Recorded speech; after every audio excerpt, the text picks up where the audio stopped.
Hello बच्चों, welcome to JEE पे जीत सीरीज। मैं Aakash from Learno hub, a free learning platform जहां पर आप सीख सकते हो physics, chemistry, maths, biology absolutely for free only at learnohub.com।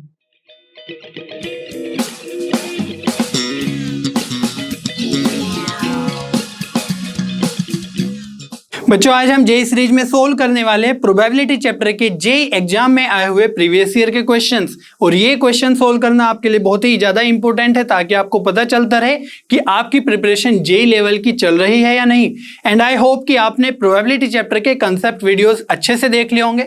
अगर आपने नहीं देखे तो उनको जाकर देख लो, क्योंकि आज हम उन सभी कंसेप्ट का एप्लीकेशन करने वाले कि कैसे उनको यूज करते हैं। बस आपको लास्ट तक बने रहना है और सारे क्वेश्चन मेरे साथ सोल्व करते जाना है। Are you ready with your pen and paper? चलिए स्टार्ट करते हैं।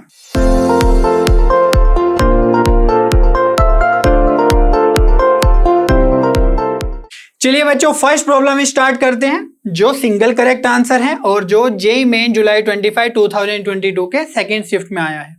इसमें बोला गया है if A and B are two events such that probability of A is 1/3, probability of B is 1/5 and probability of A union B is 1/2, then probability of A given that B dash has already happened plus probability of B given that A dash has already happened is equal to।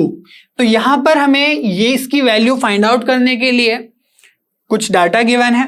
अगर हम ये देख पाए कि ये A और B events जो है वो इंडिपेंडेंट है, अगर वो पता चल जाए तो हम इसका आंसर बहुत ही इजीली बता सकते हैं। ठीक है, और इंडिपेंडेंट इवेंट्स होने के लिए हमें क्या कंडीशन चाहिए होती है? Probability of A intersection B should be equal to probability of A into probability of B। ठीक है, ये इंडिपेंडेंट इवेंट्स की कंडीशन है।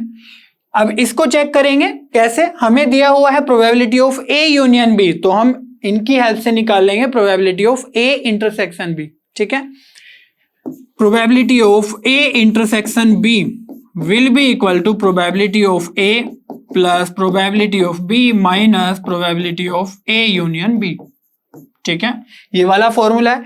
आपने शायद ज्यादातर ऐसे देखा होगा, probability of A union B इधर और ये वाला पार्ट उधर। ठीक है, तो सेम ही बात है, कहीं से भी आप स्टार्ट कर सकते हो, बीच में ये रहेगा और माइनस हो जाएगा। ठीक है, अभी probability of A intersection B कितना है? 1/2।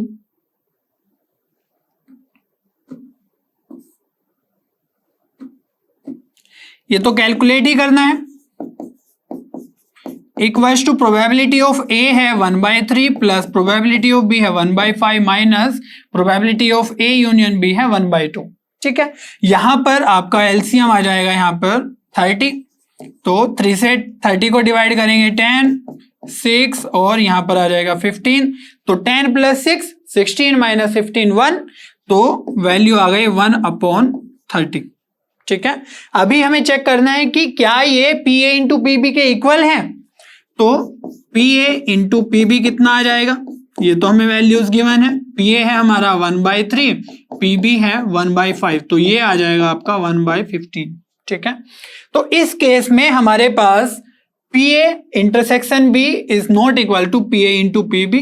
दैट मीन्स हम बोल सकते हैं कि जो A और B है वो इंडिपेंडेंट सेट्स नहीं है, इवेंट्स नहीं है। तो इसका कारण हमारा जो ये काम है यूजलेस हो गया ऑलमोस्ट। लेकिन अगर ये इंडिपेंडेंट होते तो हमारा काम बहुत ही ज्यादा इजी हो जाता। ठीक है, यहां पर सॉल्यूशन करना। तो हम क्या करेंगे, अब ये इंडिपेंडेंट नहीं है, दैट मीन्स हम इनको ट्रेडिशनली सोल्व करेंगे, जो भी उनका फॉर्मूला है। तो प्रोबेबिलिटी ऑफ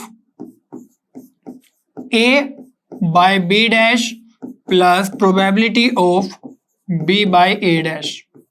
तो यहां पर जो फॉर्मूला ओपन होगा वो क्या हो जाएगा? Probability of A intersection B dash upon probability of B dash plus probability of B intersection A dash upon probability of A dash. ठीक है, ये फॉर्मूला तो आपने पढ़ा ही होगा, कंडीशनल प्रोबेबिलिटी में हमने बहुत अच्छे से पढ़ा है। अब यहाँ पर जो A और B है उसको हम वेन डायग्राम में अच्छे से रिप्रेजेंट कर लेते हैं ताकि हमें पता चले कि ये एक्चुअली में लिखा क्या हुआ है। ठीक है, तो मैं यहाँ पे बना देता हूँ छोटा सा एक वेन डायग्राम। ये आ गया हमारा सेट A, ये है हमारा सेट B, है ना, जो इवेंट ए और बी को रिप्रेजेंट कर रहा है। तो अगर हम बात करें ए इंटरसेक्शन बी डैश की, ठीक है, दैट मीन्स बी डैश के बाहर मीन्स बी के बाहर, तो बी के बाहर जाना है और ए के अंदर रहना है, तो बी के बाहर जाना है ना बाहर, और ए के अंदर ही रहना है, दैट मीन्स ये वाला पोर्शन है ना, ये जो ए इंटरसेक्शन बी डैश है ओनली ए वाला। तो इसके दो तरीके हमने बताए थे, या तो आप ये कर दो कि ए यूनियन बी में से बी वाला हटा दो, ठीक है, पूरे के पूरे पार्ट में से माइनस कर दो प्रोबेबिलिटी ऑफ बी, वो एक पार्ट है। और दूसरा क्या होगा कि जो ए की प्रोबेबिलिटी है उसमें से ये वाला पार्ट जो कॉमन पार्ट है ए माइनस बी, ठीक है, इसको माइनस कर दो। दोनों ही तरीके से आपका ओनली ए वाला सिचुएशन अराइज होगा। तो यहां पर हम कर लेते हैं जो भी आपको सही लगे। मैं ये कर लेता हूं probability of A minus intersection वाला, दैट मीन्स ये आएगा आपका A intersection B, that means probability of A intersection B, ठीक है, upon probability of B complement, ठीक है। तो इसको क्या लिख सकते हैं 1 माइनस पी बी, क्लियर है इतनी बात, पी बी के कॉम्प्लीमेंट की प्रोबेबिलिटी आ जाएगी, है ना, प्लस ये बी इंटरसेक्शन ए डैश। तो इस केस में क्या होगा, बी के अंदर रहना है और ए डैश मीन्स ए के बाहर जाना है, तो ये वाला पार्ट आ जाएगा ए के बाहर और ये आ जाएगा बी के अंदर, दैट मीन्स ये वाला पार्ट हमारा सेकंड वाले पोर्शन को रिप्रेजेंट कर रहा है। अब इसकी प्रोबेबिलिटी कैसे निकालेंगे, यही करते हैं probability of B minus probability of A intersection B, जो हमने ए इंटरसेक्शन बी यहां से कैलकुलेट भी किया था, ठीक है। अब आप बोलोगे कि इसका तो यूज आ रहा है, बट इसके बिना भी हम सोल्व कर सकते हैं अगर ये कैलकुलेट नहीं करते। वो बात अलग है कि ये इंडिपेंडेंट चेक करने के लिए किया था, अगर वो हो जाता तो हमारा काम बहुत ही ज्यादा इजी हो जाता। बट यहां पर मैं दूसरे तरीके से इसको लिखने की कोशिश करता हूं, कैसे, A union B means total में से हम ये वाला पार्ट माइनस कर देना ए वाला, तो कौन सा बचेगा, ओनली बी वाला पार्ट बचेगा। तो probability of A union B minus probability of A की प्रोबेबिलिटी हटा दी, दैट मीन्स सिर्फ बी वाला पार्ट ओनली बी, और नीचे तो 1 माइनस प्रोबेबिलिटी ऑफ ए आएगा ही, ठीक है। मैंने दोनों तरीके से आपको ओनली ए ओनली बी का लिख के बता दिया। अब यहां पर प्रोबेबिलिटी ऑफ ए कितना है 1/3, सारी वैल्यू जल्दी से पुट कर दो, ये है अपना 1/30 upon 1 minus probability of B है 1/5 प्लस यहां पर कितना है probability of A union B 1/2 minus probability of A which is 1/3 upon 1 minus 1/3, ठीक है। तो सिंपल सोल्व करना है आपको, ज्यादा कुछ नहीं है यहाँ पर। तो न्यूमरेटर में क्या आ जाएगा 30 एलसीएम और ये बन जाएगा 10 माइनस 1, और डिनोमिनेटर में आ जाएगा ये 1 माइनस 1/5, दैट मीन्स 5 माइनस 1 4/5, ठीक है। और इधर आ जाएगा न्यूमरेटर में 6 एलसीएम 3 माइनस 2 और ये बन जाएगा आपका 2/3, ठीक है। इसको फर्दर सोल्व कर लेते हैं, तो ये आ जाएगा 5 से 6 जाएगा कैंसिल होके, और ऊपर बनेगा 9/6 और डिनोमिनेटर में 4, तो आ जाएगा 9/24 प्लस इधर पे क्या है 3 से जाएगा 6 2 टाइम्स, 3 माइनस 2 1/2 और 2, तो ये आ जाएगा 1/4, ठीक है। यहां से भी आप सोल्व कर सकते हो, ये जाएगा 3 टाइम्स, ये जाएगा 8 टाइम्स, दैट मीन्स 3/8 प्लस 1/4, 1/4 को लिख सकते हो 2/8 और ये है 3/8, तो ये हो जाएगा आपका सिंपली 5/8, ठीक है। तो इस तरीके से आप जल्दी से कैलकुलेशन कर सकते हो। सारा कुछ आई होप अच्छे से समझ में आ गया होगा। तो यहां पर 5/8 आपका बी ऑप्शन बिल्कुल करेक्ट हो जाएगा, ठीक है। बच्चों अब नेक्स्ट प्रॉब्लम सोल्व कर लेते हैं। इसमें बोला गया है if the numbers appeared on the two throws of a fair 6-faced die are alpha and beta, then the probability that x square plus alpha x plus beta is greater than 0 for all x belongs to R। यहां पर हमारे पास 2 6-faced die है ना, और बोला गया fair है, that means उन पे जो नंबर्स है वो 1 to 6 अपीयर हो रहे हैं, तो अल्फा की वैल्यू भी 1 to 6 वेरी करेगी और बीटा की वैल्यू भी 1 to 6 वेरी करेगी। और हमसे बोला गया है कि क्या प्रोबेबिलिटी होगी कि ये जो पोलिनोमियल है x square plus alpha x plus beta ये 0 से बड़ा हो जाए, ठीक है। तो हमें अल्फा और बीटा की जो वैल्यूज वेरी कर रही है हमें ये देखना होगा कि किस किस अल्फा की और बीटा की वैल्यूज के लिए ये ग्रेटर देन 0 होगा, और जो जो केसेस आएंगे अल्फा और बीटा के वो हमारे फेवरेबल केसेस हो जाएंगे, ठीक है। और total number of sample elements in sample space कितना होगा, 2 डाइस को हम थ्रो कर रहे हैं, दैट मीन्स 1 पे 6 1 पे 6, तो दोनों को कंबाइन करके जो सैंपल स्पेस बनेगा ना वो हो जाएगा number of elements in sample space 36, ठीक है। बहुत अच्छे से हमने डिस्कस किया है ये सब सैंपल स्पेस में, कंसेप्ट वीडियोस में। अब बात करते हैं कि जो पॉलिनोमियल है ये ग्रेटर देन 0 का ग्राफ कैसे दिखता है, ठीक है। तो जैसे हमारे पास एक ये x एक्सिस y एक्सिस है, ठीक है, तो ये है x और ये है y। तो जो ये ग्राफ है ये आप देख पा रहे हो क्वाड्रेटिक पॉलिनोमियल है, और ग्रेटर देन 0 का मतलब है कि ये जो ग्राफ है वो x एक्सिस से ऊपर लाई करेगा, ठीक है। ऊपर लाई करने के लिए दैट मीन्स ऐसे समझो कि जैसे इस पूरे को हम बोलते हैं ना y इक्वल्स टू कोई क्वाड्रेटिक पॉलिनोमियल, तो सपोज ये y है तो y greater than 0, that means जो ये y एक्सिस है ये वाला जो पॉलिनोमियल है सारे के सारे वैल्यूज पॉजिटिव होने चाहिए, ठीक है। तो कुछ ये इस तरीके से आएगा। अभी ये इधर भी आ सकता है उधर भी आ सकता है, मैं ये नहीं बात कर रहा हूं कि ये किधर आएगा, बट इतना श्योर है कि वो x एक्सिस से ऊपर आएगा। तो एक रफली प्लॉट कर लेते हैं, कुछ इस तरीके से दिखेगा, क्योंकि अगर वो नीचे आ गया या टच कर गया दैट मीन्स वो x एक्सिस पे कहीं ना कहीं टच कर रहा होगा, ठीक है, तो उसके कुछ ना कुछ रियल रूट्स आ जाएंगे। अब क्योंकि ये ऊपर ही ऊपर है दैट मीन्स x एक्सिस को टच नहीं कर रहा है, दैट मीन्स इसके कोई भी रियल रूट्स नहीं होंगे, ठीक है।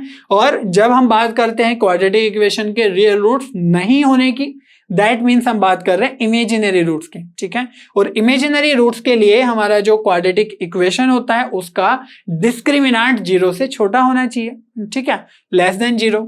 तो इसको लिख सकते हैं हम d लेस देन 0, है ना, इससे 0 से बड़ा होने के लिए, which is B square minus 4ac less than 0। और ये BAC क्या है, जो हम क्वाड्रेटिक है ना स्टैंडर्ड क्वाड्रेटिक इक्वेशन होती है ax square bx plus c equals to 0, ठीक है। तो उसके लिए है ये a x स्क्वायर का कोफिशिएंट b x का कोफिशिएंट c तो कांस्टेंट है। तो यहां से हम d लेस देन 0 की कंडीशन लगाएंगे, तो b स्क्वायर मीन्स x का coefficient alpha square minus 4a means x square का कोफिशिएंट which is 1 और c means constant beta, this should be less than 0। जब ये होगा तो ये 0 से ग्रेटर होगा, ठीक है। उसी के लिए हमें फेवरेबल केसेस चाहिए, तो अल्फा स्क्वायर माइनस 4 बीटा उसको उधर ले जाएंगे, तो ये बन जाएगा alpha square less than 4 beta, ठीक है। अल्फा और बीटा की वैल्यू यहाँ पर 1 से 6 वेरी कर रही है, तो हमें अभी यही देखना है कि कौन कौन सी वैल्यूज होंगी जो इस कंडीशन को, इस इक्वेशन को मींस इन इक्वेशन को सेटिस्फाई करेंगे, ठीक है। तो सीक्वेंस वाइज ले लेते हैं। अगर अल्फा 1 पुट कर दे हम तो बीटा की क्या क्या वैल्यूज होंगी, है ना, फिर alpha equals to 2 alpha equals to 3, ऐसे के सारे केसेस देखेंगे।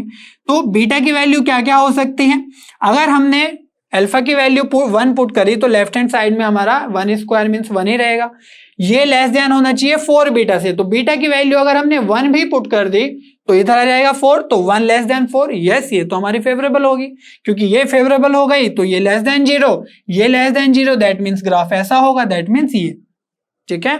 तो यहां पर 1,1 हमारा फेवरेबल केस होगा। अब बीटा की जगह 2 पुट कर दिया तो 8 हो गया, और भी बड़ा नंबर, तो 1 लेस देन 8, यस ये तो ट्रू है, तो ये आ जाएगा 1,2 1,3, है ना, 3 के लिए भी वो इक्वेशन सेटिस्फाई होगी, 1,4 1,5 और 1,6, ठीक है। मैक्सिमम नंबर 6 ही अपीयर हो सकता है डाई पे, तो 6 4 जा 24, 1 लेस देन 24, यस, ठीक है। अब बात करते हैं अल्फा अगर 2 हम सोच लें तो क्या क्या केसेस बनेंगे फेवरेबल। 2 मीन्स 2 का स्क्वायर लेफ्ट हैंड साइड में, दैट मीन्स 4, तो 4 लेस देन 4 बीटा, तो बीटा की जगह क्या क्या हो सकता है, अगर हम बीटा की जगह 1 पुट कर दे तो ये आ जाएगा 4 into 1 4, तो 4 लेस देन 4, ये तो सही नहीं होता है ना, 4 तो इक्वल टू 4 ही है, तो यहां पर हम 2,1 का केस नहीं लेंगे। अगर हम बीटा की जगह 2 पुट कर दे तो ये आ जाएगा 4 2 जा 8, और इधर है हमारा 2 का स्क्वायर 4, तो 4 लेस देन 8, ये तो सही है। दैट मीन्स अगर हम अल्फा की जगह 2 ले तो बीटा की जगह 2 ले सकते हैं, क्योंकि इधर बनेगा 4 इधर बनेगा 8, which is a true statement, ठीक है। और यहां पर तो फिक्स ही रहेगा, इधर तो 2 ही रहेगा, है ना। तो ये तो 4 ही रहेगा हमेशा 2 का स्क्वायर। इधर बीटा हम बढ़ाते जाएंगे और जैसे ही बीटा बढ़ेगा तो हमारा 4 बीटा तो और भी बढ़ जाएगा ना। तो बीटा की जगह 3 सोच के देखो, ये हुआ 12 और ये है 4, तो 2 इज लेस देन 12, ठीक है। तो 2,4 भी सेटिस्फाई करेगा, 2,5 भी सेटिस्फाई करेगा, 2,6 भी करेगा, ठीक है। अब बात करते हैं अल्फा इक्वल टू 3 की। तो अगर हम 3 स्क्वायर यहां पर सोचे तो ये बन जाएगा 9 लेस देन 4 बीटा। तो बीटा की जगह 1 पुट करेंगे 4 आएगा, तो 9 लेस देन 4 नहीं होता है। बीटा की जगह 2 पुट करेंगे, है ना, तो ये 8 आएगा, 9 लेस देन 8 नहीं होता है। तो बीटा की जगह 3 कंडीशन कंसिडर करेंगे तो 4 3 12, और इधर है हमारा 9, 3 का स्क्वायर, तो 9 लेस देन 12, यस ये तो ट्रू है। तो दैट मीन्स हम लिख सकते हैं यहां पर 3,3। क्लियर हो रही है बात। अब यहां पर 3,4 भी सेटिस्फाई करेगा क्योंकि ये नंबर और भी बड़ा हो जाएगा, दैट मीन 16, और 3,5 भी आएगा और 3,6 भी आएगा। अब बात करते हैं अगर अल्फा इक्वल टू 4 हो जाए तब क्या होगा। तो यहां पर 4 4 जा 16 लेस देन 4 बीटा। तो बीटा की जगह 1 पुट करेंगे, 2 पुट करेंगे, 3 पुट करेंगे, 4 पुट करेंगे। 4 पुट करने पे भी कितना बन रहा है, 4 4 जा 16, और इधर कितना है 16, तो 16 लेस देन 16 तो गलत है, ये हम नहीं डालेंगे अपने फेवरेबल केस में। लेकिन अगर बीटा की जगह 5 ले ले तो 4 5 जा 20, इधर 20 इधर 16, तो ये स्टेटमेंट सही है। दैट मीन्स 4,5 हम कंसिडर कर लेंगे और 4,6 भी कंसिडर कर लेंगे क्योंकि ये बन जाएगा 24, और इधर है हमारा 4 का स्क्वायर 16, जो कि सही है। अब अगर अल्फा की जगह हम 5 पुट कर ले तो क्या होगा, इधर तो बन जाएगा 25, ठीक है, 5 का स्क्वायर लेस देन 4 बीटा। तो बीटा की जो मैक्सिमम वैल्यू है वो है हमारी 6, तो 4 6 जा 24, तो इधर मैक्सिमम 24 हो सकता है, और इधर 5 का स्क्वायर 25 है, तो 25 less than 24, this is a wrong statement. That means यहां पर कोई भी ऐसा केस नहीं होगा जो हमारा फेवरेबल केस बनेगा। समझ में आ रही है बात। तो यहां पर नन लिख देंगे, और अल्फा इक्वल टू अगर 6 ले लें तो यहां पर आ जाएगा 36, और ये तो मैक्सिमम ही 24 तक जा रहा है क्योंकि है ना बीटा की वैल्यू 1 to 6 ही वेरी करेगी, तो मैक्सिमम 24, इधर 36, यहां से भी हमारा कोई केस नहीं आएगा फेवरेबल। तो जो हमारे फेवरेबल आउटकम्स है वो कौन कितने आ गए हैं ये देख लेते हैं। तो 1 2 3 4 5 6, ये तो 6 तक है, ठीक है। ये कितने हैं हमारे 2 से लेकर 6 तक है, ये 5 हो गए। ये कितने हैं 4 है, और लास्ट में है अपने पास 2, ठीक है। तो 6 5 11 4 15 और 2 17। तो हमारी जो प्रोबेबिलिटी है वो कितनी आ जाएगी, such that this is greater than 0। Probability आ जाएगी हमारी favourable cases which are 17 upon total cases जो आएंगे, क्योंकि हम 2 डाइस ड्रॉ कर रहे हैं, थ्रो कर रहे हैं, तो यहां पर आ जाएगा 6 into 6 36। तो ये आपकी फाइनल प्रोबेबिलिटी हो जाएगी 17/36, ठीक है। तो 17/36 ऑप्शन ए बिल्कुल करेक्ट हो जाएगा, ठीक है बच्चों। अब नेक्स्ट प्रॉब्लम देख लेते हैं। 5 numbers x1 x2 x3 x4 and x5 are randomly selected from the numbers 1 2 3 up to 18 and are arranged in the increasing order x1 less than x2 less than x3 less than x4 less than x5. The probability that x2 equals to 7 and x4 equals to 11 is. तो यहां पर हमें permutation and combination का use करना पड़ेगा, ठीक है। तो वो चैप्टर यहाँ पे बहुत ज्यादा यूज होता है प्रोबेबिलिटी के अंदर। चलिए बहुत इजीली इसको समझाएंगे। यहां पर हमें जो वैल्यूज गिवन है ना, ये हमारा फेवरेबल वाला केसेस है। ऐसे तो 1 से 18 तक हमारे पास नंबर्स हैं, तो इस ऑर्डर में हम है ना अरेंज करें और वहां पर ये हमारी सिचुएशन हो, है ना। तो इसको हम अगर ये सब वैल्यूज के अकॉर्डिंग पुट करें तो x1 लेस देन x2 की जगह 7 लेस देन x3 और x4 की जगह 11, ठीक है। तो ये हमारा फेवरेबल वाला आउटकम है। आपको पता ही है प्रोबेबिलिटी फाइंड आउट करने, तो जो न्यूमरेटर है वो इस कंडीशन को जो सेटिस्फाई करेंगे नंबर ऑफ एलिमेंट्स वो हमारा फेवरेबल होगा, बट जो टोटल होगा वो कितना होगा भाई 18 में से हमें कोई भी 5 नंबर्स चूज करने हैं, सेलेक्ट करने हैं, ठीक है। तो यहां पर ध्यान देने वाली बात यह है कि जो x1 की वैल्यूज हैं, ठीक है, x1 इज लेस देन 7 और नंबर्स कहां से हैं 1 से स्टार्ट हो रहे हैं, दैट मीन्स x1 की वैल्यू 1 भी हो सकती है, 2 भी, 3 भी, 4 भी और 5 भी और 6 भी, ठीक है। बस वो 7 से छोटा होना चाहिए। अब हमें पता है कि जो x3 है वो 7 से 11 के बीच में है, ठीक है। अब इंक्रीजिंग ऑर्डर में अरेंज है, दैट मीन्स जो x3 की वैल्यूज है वो क्या क्या हो सकती हैं, 8 हो सकती है, 9 हो सकती है और 10 हो सकती है। और जो x5 की वैल्यूज है वो क्या क्या हो सकती है भाई, जो 11 है उससे ग्रेटर है x5, दैट मीन्स यहां पर हम 12 भी लिख सकते हैं, 13, 14, 15, 16, 17 और 18, ठीक है। तो लास्ट में नंबर है हमारा 18। तो जो x1 की फेवरेबल है ना, कौन कौन से नंबर्स हो सकते हैं, ये कितने हैं नंबर ऑफ एलिमेंट्स, 6 तक जा सकते हैं। यहाँ पर 3 और यहाँ पर कितना है 1 2 3 4 5 6 7। तो यहाँ पर हमें अब ये देखना है कि कितना न्यूमरेटर में लिखा जाएगा फेवरेबल, ठीक है। और हमें पता है कि जो x2 और x4 है ये तो 7 ही है, और x4 कितना है 11 है, इनका तो एक ही है, फिक्स है ये तो, है ना, इसका कुछ भी नहीं करना है। तो प्रोबेबिलिटी क्या हो जाएगी, बहुत ही सिंपल है, हमें x1 x2 x3 x4 x5 सारे के लिए करना है, ठीक है। तो x1 कितने वेज में सेलेक्ट कर सकते हैं, हमें पता है कि हमारे पास 6 पॉसिबिलिटीज है, तो एक बार में एक ही सेलेक्ट करना होगा जब हम ये नंबर्स अरेंज कर रहे होंगे ना, या कोई भी कॉम्बिनेशन देखेंगे। और जो x2 है, x2 का तो पता ही है 1 ही है, तो 1C1 वो तो 1 ही रहेगा, उसको लिखने की जरूरत नहीं है। अब जो x3 है उसमें से 3 पॉसिबिलिटी है, 3 में से एक चूज कर सकते हैं, ठीक है, इनटू अब हमारे पास है x5, ठीक है। x5 में हमारे पास 7 पॉसिबिलिटीज है जिसमें से एक चूज करना होगा ये सीक्वेंस बनाने के लिए, ठीक है। और जो x4 है वो तो एक ही है, तो सबकी बात हो गई x1 x3 x5। अब हमें देखना है कि जो 18 है, 18 में से 5 नंबर्स हमें सेलेक्ट करने हैं, ठीक है। तो इसका सिंपल हो जाएगा 18C5, यहां पर कोई भी कंडीशन नहीं लगानी है ना, सिंपल सिलेक्शन है। तो ये आपको परम्यूटेशन एंड कॉम्बिनेशन है हमने बहुत अच्छे से बताया था, वो आपको आना चाहिए, अदरवाइज ये जो जेई के क्वेश्चन है आप नहीं कर पाएंगे।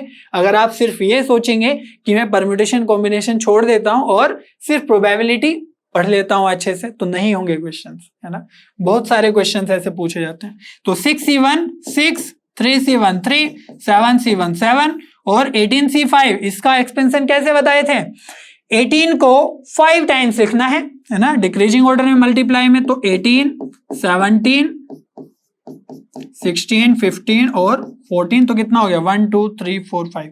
मतलब बेसिकली 18 को नहीं लिखना है, 18 17 डिक्रीजिंग ऑर्डर में लिखना है मल्टीप्लाई में, और नीचे आ जाएगा 5 factorial. 5 factorial means 5 into 4 into 3 into 2 into 1, ठीक है। अब इसका देख लेते हैं कौन कौन सी चीजें कैंसिल हो रही है। तो 5 3 15 यहां से कैंसिल हो रहा है, और 2 4 8 से है, यहाँ पर 2 टाइम्स कैंसिल हो रहा है, तो ये तो हमारा क्लियर हो गया। अब ऊपर की बात कर लेते हैं, तो यहाँ पर 6 से जा रहा है 18 3 टाइम्स, ठीक है, और 3 से भी 3 जा रहा है, ओके, 7 से जा रहा है ये 2 टाइम्स, तो कितना हुआ प्रोबेबिलिटी, यहाँ से क्या क्या बचा, ऊपर तो कुछ नहीं बचा है तो 1 रहेगा, नीचे यहाँ पर ये भी कुछ नहीं बचा है, यहाँ पर है 17 इंटू ये 2 बचा है, और ये 7 से 14 कैंसिल किए थे तो ये भी 2 बचा है, तो यहां पर आ जाएगा आपका 1/68, ठीक है। तो 1/68 सी ऑप्शन आपका बिल्कुल करेक्ट हो जाएगा, ओके। बच्चों नेक्स्ट प्रॉब्लम सोल्व कर लेते हैं। The mean and variance of a binomial distribution are alpha and alpha by 3 respectively if probability of x equals to 1 equals to 4/243, then probability of x equals to 4 और 5 is equal to। यहां पर हमें कुछ situations condition दी हुई है और उसके बाद उनको एनालाइज करके हमें ये कैलकुलेट करना है, ठीक है। तो जो जो दिया हुआ है उसको लिख लेते हैं। सबसे पहले हमें पता है मीन हमारा है बाइनोमियल डिस्ट्रीब्यूशन का अल्फा, ठीक है। तो मीन को हम कैसे रिप्रेजेंट करते हैं, हमने बताया था कि मीन आता है आपका NP, तो ये कितना गिवन है अल्फा, ठीक है। N क्या है नंबर ऑफ ट्रायल्स और P क्या है प्रोबेबिलिटी ऑफ सक्सेस, ठीक है। और जो वेरिएंस है वो क्या आता है NPQ which is alpha by 3, ये गिवन है। Q क्या है सक्सेस, P था, और Q है फेलियर, ठीक है।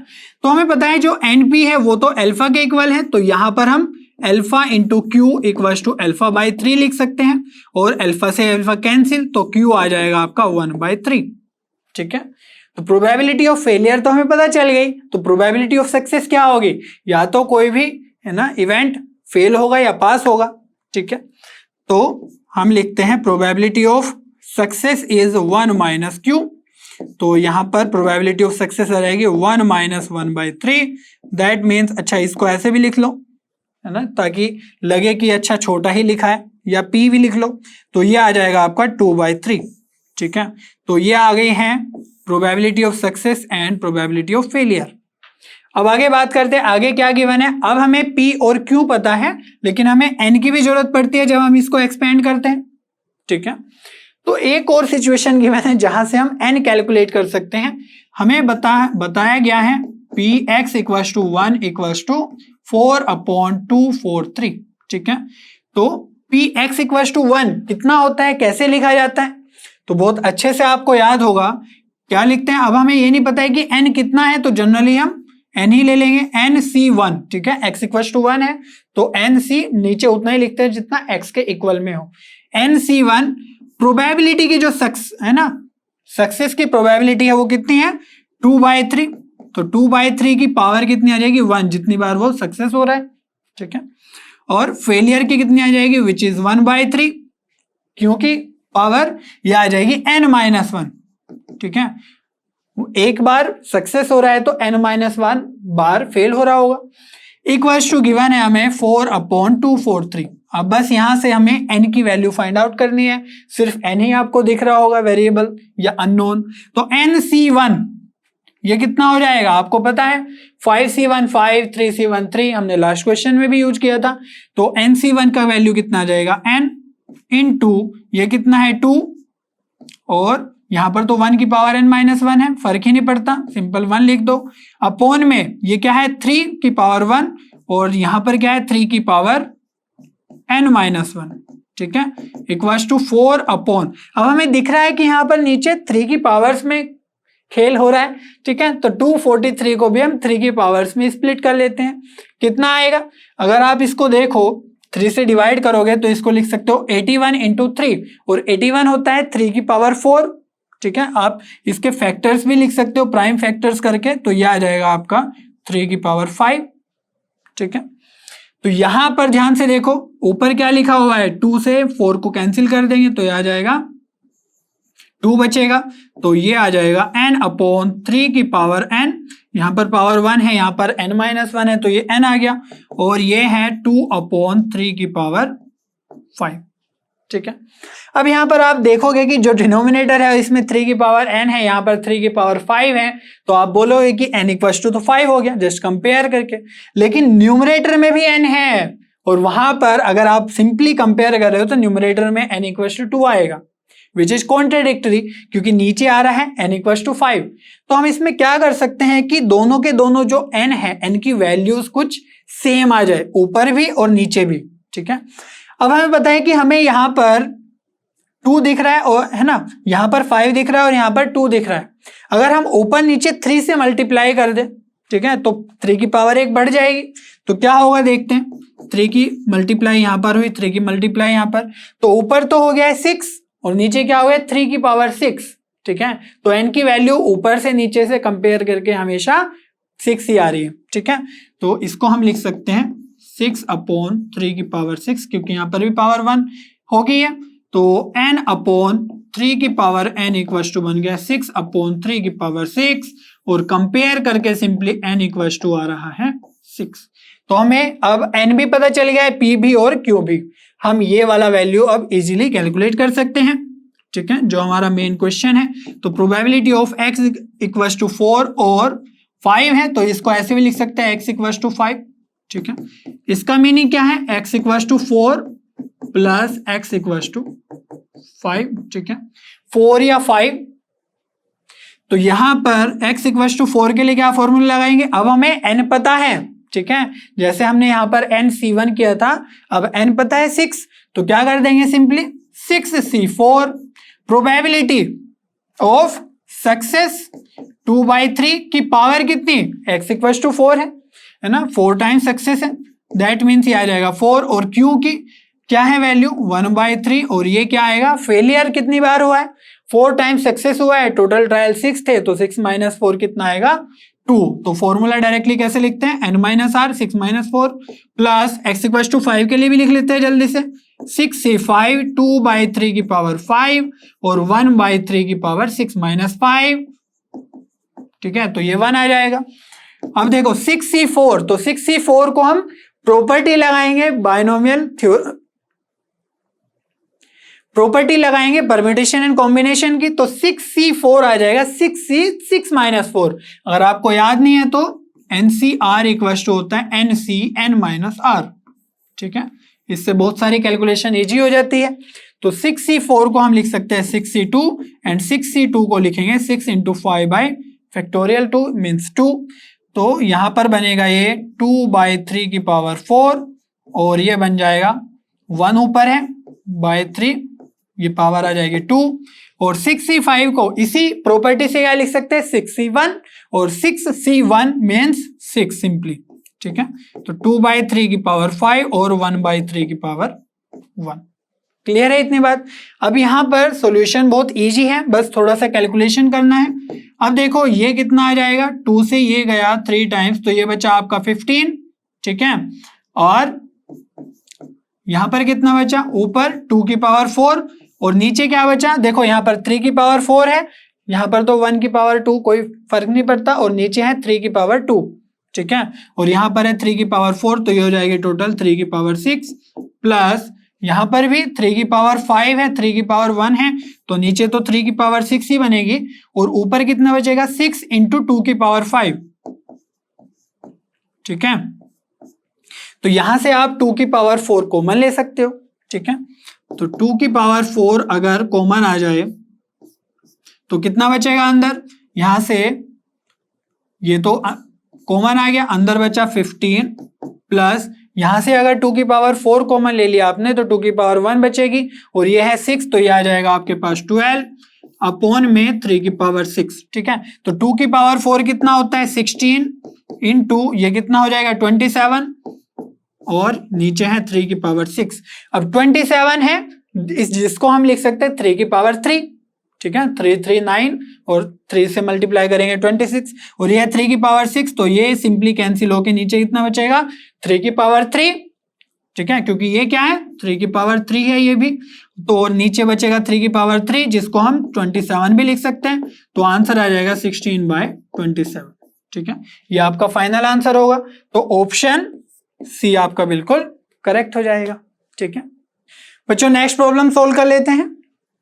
दिया हुआ है let A denote the event that a 6-digit integer formed by 0 1 2 3 4 5 6 without repetitions be divisible by 3 then the probability of event A is equal to तो यहां पर जो इवेंट A है वो गिवन है ये अगेन PNC की प्रॉब्लम है लेकिन इसको प्रोबेबिलिटी के साथ कंबाइन किया हुआ है तो हमें ये देखना होगा कि जो इवेंट A है ना उसमें कितनी डिजिट्स बनेंगी वो कैसे बनानी है इनको यूज करना है 0 1 2 3 4 5 6 विदाउट रिपीटेशन होने चाहिए कोई भी डिजिट रिपीट नहीं होनी चाहिए और डिविजिबल बाय 3 होना चाहिए ठीक है तो जितने भी केसेस बन सकते हैं जितनी भी ऐसी डिजिट्स बन सकती हैं डिविजिबल बाय 3 वो हमारे इवेंट ए के अंदर एलिमेंट्स होंगे ठीक है तो जो हम PNC परम्यूटेशन एंड कॉम्बिनेशन में क्वेश्चन सोल्व करते थे वो हमारा यहाँ पर एक इवेंट है और जो टोटल केसेस होंगे वो कौन से होंगे वो होंगे जो डिविजिबल बाय 3 को कंसीडर ना करके बस सिंपली है ना विदाउट रिपीटेशन हमारे जो यहाँ से डिजिट्स बन सकते हैं ठीक है डिविजिबल बाय 3 होने की जरूरत नहीं है वो आ जाएंगे हमारे टोटल केसेस तो पहले वही देख लेते हैं कितने होंगे टोटल केसेस ठीक है तो टोटल केसेस मतलब number of elements in sample space होंगे वो है ना पॉसिबल केसेस तो यहां पर ध्यान से देखो कैसे करते हैं 6 डिजिट नंबर चाहिए दैट मीन्स हमारे पास 6 बॉक्सेस होने चाहिए ठीक है 1 2 3 4 5 6 ठीक है अब हमारे पास जो डिजिट्स है 1 2 3 4 5 6 तो इसको हम इस वाले प्लेस पे मीन्स लास्ट प्लेस पे कौन कौन सी वैल्यूज हम पुट कर सकते हैं ध्यान से देखो तो यहां पर हम 0 तो पुट नहीं कर सकते क्योंकि अगर 0 पुट कर दिया दैट मीन्स यहां पर 0, तो ये 5 डिजिट नंबर ही बच जाएगा। ठीक है, तो इस बॉक्स के अंदर हमारे पास जो पॉसिबिलिटी है पुट करने की वो है 6 पॉसिबिलिटीज, 1 2 3 4 5 6, है ना। इनमें से हम कोई भी नंबर यहाँ पर कोई भी डिजिट पुट कर सकते हैं। अब अगर हम नेक्स्ट बॉक्स की बात करें, ठीक है, अब हमने इन 6 में से कोई एक पुट कर दिया। ठीक है, अब इन 6 में से बचे 5 और यहां पर तो हम 0 भी पुट कर सकते हैं, क्योंकि अगर ऐसा हुआ कि यहां पर 1 पुट कर दिया और यहां पर 0 पुट कर दिया और फिर बाकी डिजिट्स पुट करी, दैट मीन्स हमारा नंबर तो एग्जिस्ट करेगा ही ना, 6 डिजिट नंबर, क्योंकि यहां पर 1 आ गया है, दैट मीन्स वो 6 डिजिट नंबर बनेगा ही। तो हम यहां पर 0 भी पुट कर सकते हैं और बाकी की जो 6 में से, है ना, एक पुट करने के बाद 5 और 6 हो गई 0। ठीक है, तो इसमें भी हमारे पास 6 पॉसिबिलिटीज है पुट करने की। अब विदाउट रेपिटेशन की बात कर रहे हैं, दैट मीन्स जो हमने यहां पर नंबर पुट किया उसको हम दोबारा यूज नहीं कर सकते हैं। तो यहां पर कितनी पॉसिबिलिटीज होगी? अब हम 0 में से भी एक, है ना, जरूरी नहीं है कि 0 यहां पर पुट किया ही है, बट एक पॉसिबिलिटी तो है। तो हम यहां पर ऑलरेडी 2 डिजिट्स यूज कर चुके हैं और टोटल कितनी है 7, तो यहां पर बचेगी 5। अब 3 यूज कर चुके हैं तो यहां के लिए बचेगी 4, यहां के लिए 3 और यहां के लिए 2। क्लियर है इतनी बात? तो इसको हम क्या लिख सकते हैं, 6 into 6 into 5 into 4 into 3 into 2, है ना। तो ये कैसे क्यों बोल रहे हैं हम इंटू? दैट मीन्स हमें ये वाला प्लेस भी फिल करना है, ये वाला भी, ये वाला भी, ये वाला भी, क्योंकि हमें 6 डिजिट नंबर बनाना है। ठीक है, तो इसको हम कैसे लिख सकते हैं? सिंपली ये तो हमारा 6 है और जो ये है 6 इंटू 5 इंटू 4 इंटू 3 इंटू 2, तो यहां पर मल्टीप्लाई बाय 1 कर ले तो कोई फर्क तो पड़ेगा नहीं, बट फायदा ये होगा कि 1 से लेकर 6 तक जो मल्टीप्लीकेशन है उसको हम इजीली क्या लिख सकते हैं, फैक्टोरियल 6। ठीक है, तो कैलकुलेशन बहुत इजी हो जाएगी। अब जल्दी से बात करते हैं कि अगर डिविजिबल बाय 3 देखना है तो हम क्या करेंगे। ठीक है, वो इंटरेस्टिंग है। तो ए के लिए पॉसिबल केसेस हम देख रहे हैं। अब हमें पता है कि जो हमारे पास अवेलेबल डिजिट्स हैं उनका समेशन हमें पहले चेक करना होगा, है ना, डिविजिबल बाय 6 देखने के लिए। आपने देखा होगा हमने क्वेश्चंस कराए थे पीएनसी में, है ना, और अगर आपने वो चैप्टर्स नहीं कवर किया, वो लेक्चर नहीं कवर किया तो उनको जाके कर लो, अदरवाइज प्रोबेबिलिटी के बहुत सारे क्वेश्चंस नहीं बन पाएंगे। ठीक है, तो यहां पर 6 डिविजिबिलिटी के लिए हम कैसे चेक करते हैं? सबसे पहले इनको सम कर लो जो भी हमारे पास अवेलेबल है। ठीक है, तो 6 5 11 4 15 18 20 और 21। ठीक है, जो ये 21 है ये समेशन क्या है, 3 से डिविजिबल है। ये हमने सम इसलिए किया है क्योंकि 3 से डिविजिबिलिटी की जो हम बात करते हैं वो डिजिट्स को सम करके, है ना, जो भी नंबर आता है अगर वो नंबर 3 से डिविजिबल हो गया तो ओवरऑल नंबर है वो भी डिविजिबल हो जाएगा 3 से। ठीक है, तो ये टोटल सम क्या आ गया 21। दैट मीन्स अगर सारे डिजिट्स को यूज कर ले, है ना, तो 21 आएगा। एक एक बार यूज करेंगे अगर तो 21 3 से डिविजिबल हो जाएगा। दैट मीन्स वो पूरा का पूरा नंबर जो इन सभी डिजिट्स को यूज करके बना है वो भी डिविजिबल हो जाएगा। बट यहां पर हमें चाहिए 6 डिजिट इंटीजर, है ना, नंबर। तो यहां पर हम इनमें से कोई भी 6 यूज करेंगे और कोई भी एक ड्रॉप कर सकते हैं क्योंकि हमारे पास 7, है ना, इन हैंड है, पॉसिबिलिटीज हैं। तो कौन सा नंबर हम ड्रॉप करें, कौन सा डिजिट ड्रॉप करें, ये एक क्वेश्चन होता है। हमें ऐसा नंबर या ऐसा डिजिट ड्रॉप करना है जिसको ड्रॉप करने के बाद जो सारे डिजिट्स बाकी यूज कर रहे हैं उनका समेशन भी 3 से डिविजिबल हो जाए। ठीक है, दैट मीन्स अगर हम सिंपली 0 को ड्रॉप कर दें, क्योंकि 0 तो कुछ भी कंट्रीब्यूट नहीं कर रहा है 21 के समेशन में, तो 0 को अगर ड्रॉप कर दे जो बाकी डिजिट से नंबर बनेंगे उनका समेशन 21 ही आएगा और वो 3 से डिविजिबल है तो ओवरऑल नंबर भी 3 से डिविजिबल हो जाएगा। दैट मीन्स हम बोल सकते हैं कि 1 2 3 4 5 और 6 को यूज कर सकते हैं। ठीक है, और कौन कौन से केसेस हैं? अब हमें पता है कि 21 3 से डिविजिबल है, तो कोई ऐसा नंबर ही माइनस कर दो, ड्रॉप कर दो जो 3 से डिविजिबल हो, तो अल्टीमेटली वो ड्रॉप होने के बाद जो सम बचेगा वो भी 3 से डिविजिबल होगा। मैं बताता हूं आपको, जैसे हम यहां पर ड्रॉप कर दे अगर 3, ठीक है, तो 3 अगर ड्रॉप कर दे बाकी सभी नंबर्स को यूज, है ना, इंटीजर बाकी सभी डिजिट्स को यूज करे तो 21 माइनस 3 कितना बचेगा, 18 बचेगा बाकी डिजिट्स का सम, है ना। तो 18 भी हमारा 3 से डिविजिबल होगा। तो हम कौन कौन से डिजिट्स यूज कर सकते हैं, 0 यूज कर सकते हैं, 1 2 3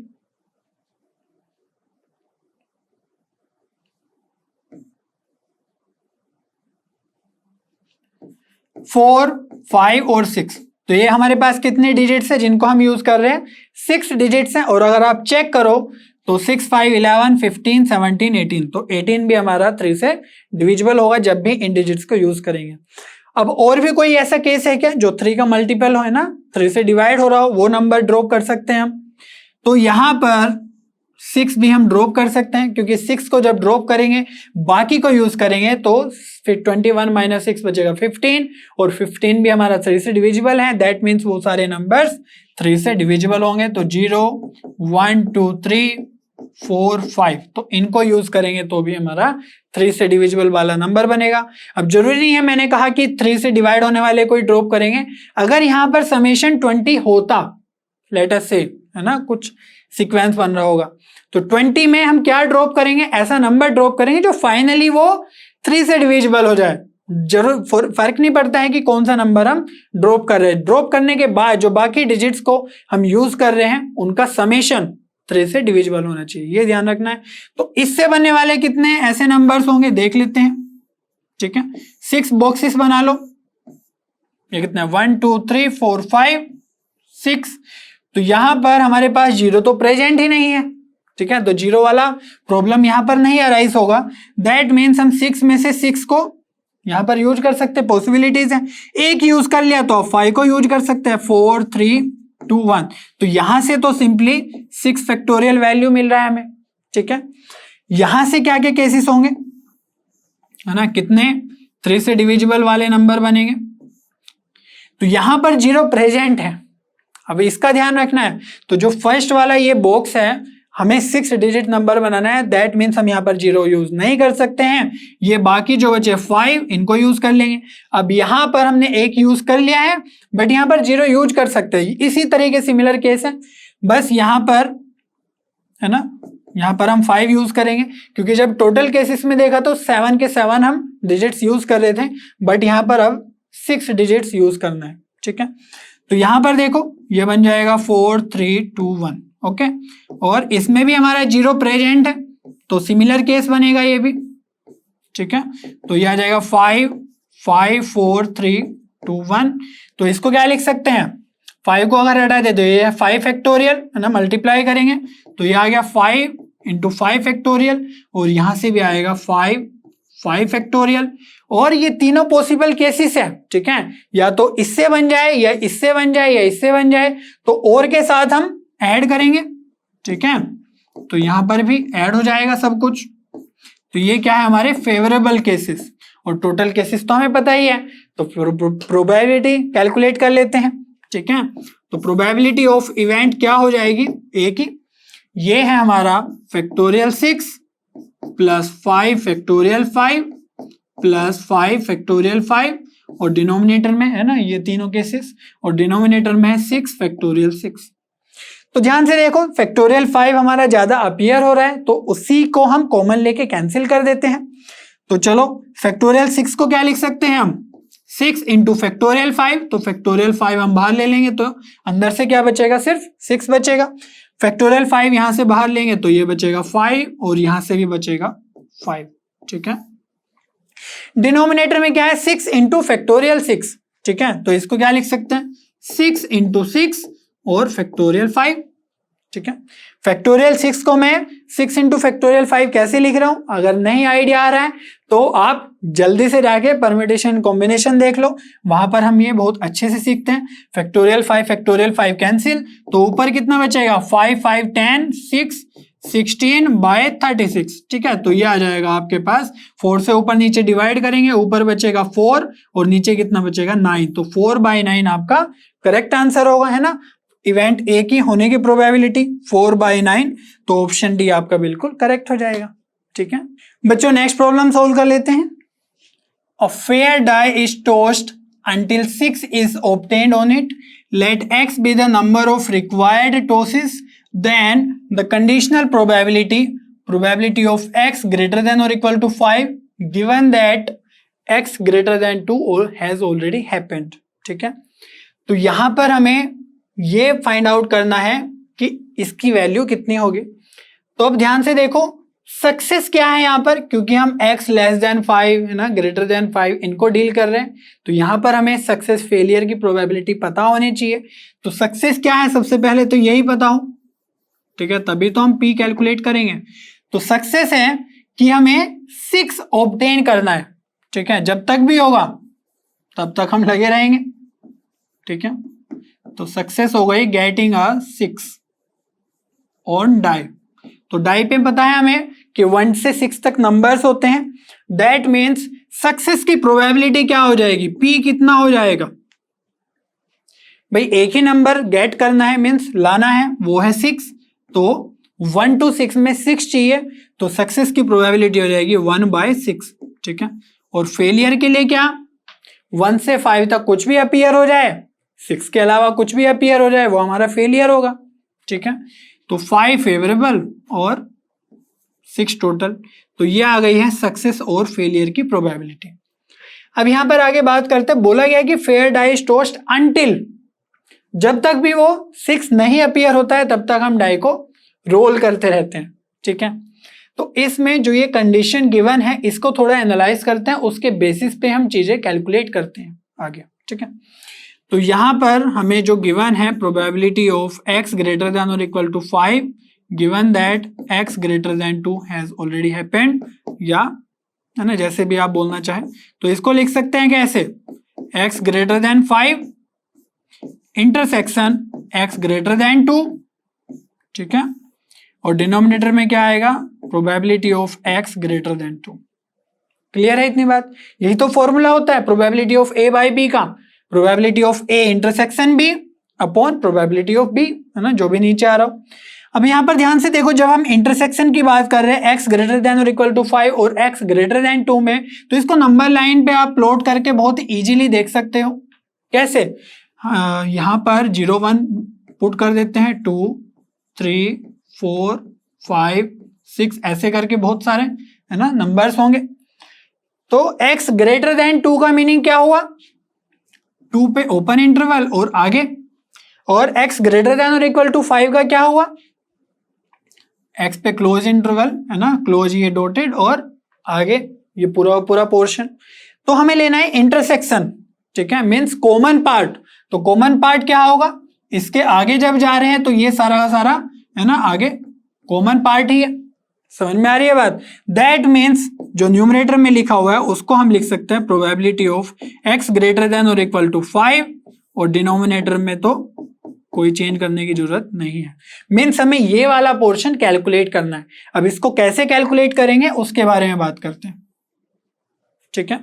तो सबसे पहले बात कर लेते थे probability of x greater than 2 की, ठीक है।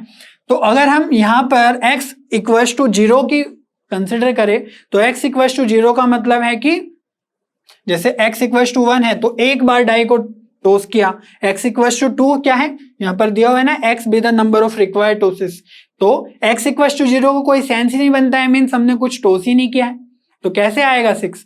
तो x इक्वल्स टू 0 हम कंसिडर नहीं करेंगे, बट अगर x इक्वल्स टू 1 ले ले प्लस x इक्वल्स टू 2 ले ले, ठीक है, और आगे आएगा x equals to 3, x equals to 4, इस तरीके से आएगा। उनको हम सबको क्या लिख सकते हैं एक साथ, probability of x greater than 2, ठीक है। तो x equals to 1, x equals to 2 और x ग्रेटर देन 2, तो इन सबको अगर ऐड करेंगे तो हमारा कितना वैल्यू आएगा 1, ठीक है, टोटल प्रोबेबिलिटी हो गया ये तो, क्योंकि x ग्रेटर देन 2 में सारे के सारे आ रहे हैं जितनी बार भी टॉस हुआ है, तो टोटल प्रोबेबिलिटी तो 1 ही आएगी ना। तो यहां पर हमें easily probability of x greater than 2 की वैल्यू मिल जाएगी, which will be 1 minus probability of x equals to 1 minus probability of x equals to 2, ठीक है। इन सभी को हम उधर ले गए। क्लियर हुई बात, कैसे लिख पाए probability of x greater than 2, ठीक है। इस तरीके हम कंसेप्ट में भी बात कर चुके हैं। तो probability of x greater than 2 अब कैसे आएगा, हमें चाहिए probability of x equals to 1, probability of x equals to 2, ठीक है। x इक्वल्स टू 1 का क्या मीनिंग है, यहां पर बात कर लेते हैं। x इक्वल टू 1 का मीनिंग है, यहां पर बोला गया है नंबर ऑफ टोसेस, और तब तक टोस करते रहेंगे जब तक हमारा 6 नहीं आ जाता है। That means x equal to 1 का मीनिंग है कि फर्स्ट टाइम में हमारा 6 अपीयर हो गया है। ठीक है, तो इसको क्या लिखेंगे, 6 अपीयर हो गया है, दैट मीन्स 1/6। ठीक है, और probability of x equal to 2 का क्या मीनिंग हुआ, 2 का मीनिंग हुआ कि हमने 2 टाइम्स टॉस किया है। अब फर्स्ट टाइम 6 नहीं अपीयर हुआ, चलो कुछ नहीं कर सकते, तो उसकी प्रोबेबिलिटी कितनी हो जाएगी 5/6 इनटू, लेकिन जब सेकंड टाइम टॉस किया तो हमारा 6 अपीयर हो गया है, जिसकी प्रोबेबिलिटी है ना सक्सेस कितनी है 1/6 है। अब ये हम कैसे बता पा रहे हैं कि सेकंड बार में आ गया 6, वो इसलिए बता पा रहे हैं कि अगर सेकंड बार में नहीं आता 6 तो हम ये प्रोसेस कंटिन्यू करते जाते हैं। ठीक है, वो आएगा probability of x equal to 3 में। कैसे आएगा कि भाई फर्स्ट टाइम में भी 6 नहीं आया, सेकंड टाइम में भी 6 नहीं आया, और थर्ड टाइम में हमारा 6 आ गया। क्लियर हो रही है बात, तो उसकी प्रोबेबिलिटी कितनी होगी 1/6। तो यहां पर ये सब वैल्यूज पुट कर देते हैं, तो probability of x greater than 2 पता चल जाएगा। तो 1 minus probability of x equal to 1 है 1/6 माइनस x इक्वल टू 2 की कितनी है प्रोबेबिलिटी 5/6 इंटू 1/6 विच मीन्स 5/36। ठीक है, तो यहां पर कितना आ जाएगा 36, एलसीएम ले लो, तो ये आ जाएगा 36 माइनस 6 से डिवाइड करेंगे 6 माइनस 5। ठीक है, तो -6 माइनस 5 -11, 36 में से माइनस करेंगे तो 11, 25/36। ठीक है, तो ये आया है probability of x greater than 2। अभी हमें चाहिए x ग्रेटर देन और इक्वल टू 5 का भी।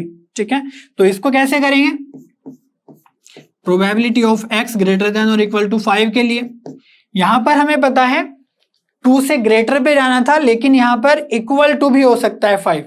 ठीक है, तो हम क्या करेंगे, टोटल में से, इसी तरीके से आप इसको लिखने की प्रैक्टिस कर सकते हो, और 1 में से मींस टोटल में से हम वो केसेस माइनस कर देंगे जो x लेस देन 5 के हैं।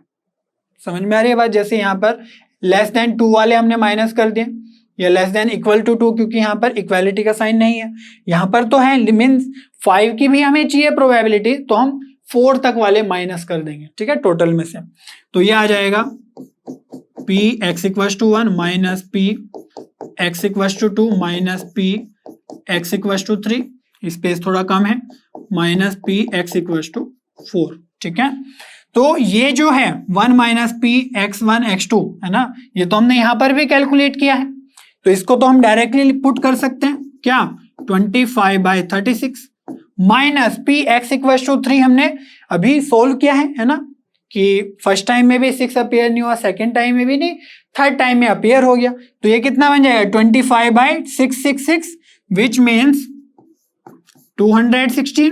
ठीक है, अब बस बात करने p x इक्वल टू 4 की, वो भी आसानी है, क्या कि फर्स्ट टाइम में भी अपीयर नहीं हुआ 5/6, सेकंड टाइम में भी नहीं हुआ 5/6, थर्ड टाइम में भी नहीं हुआ 5/6, और फोर्थ टाइम में 6 अपीयर हो गया, जिसकी प्रोबेबिलिटी है 1/6। ठीक है, तो इसको भी लिख लेते हैं, ऊपर तो बन जाएगा 125। ठीक है, और नीचे कितना बन जाएगा, ऐसे लिखना थोड़ा सा डिफिकल्ट हो जाएगा, तो इसको लिख लेते हैं 216 है ना, अल्टीमेटली वो सोल्व हो जाएगा, और ये कितना है 6, तो ये आ जाएगा हमारा डिनोमिनेटर में। ठीक है, अब यहां से हम ले लेंगे इसमें एलसीएम, देखो ध्यान से, तो नीचे क्या आएगा एलसीएम में 216 इंटू 6, और 36 से इसको डिवाइड करेंगे।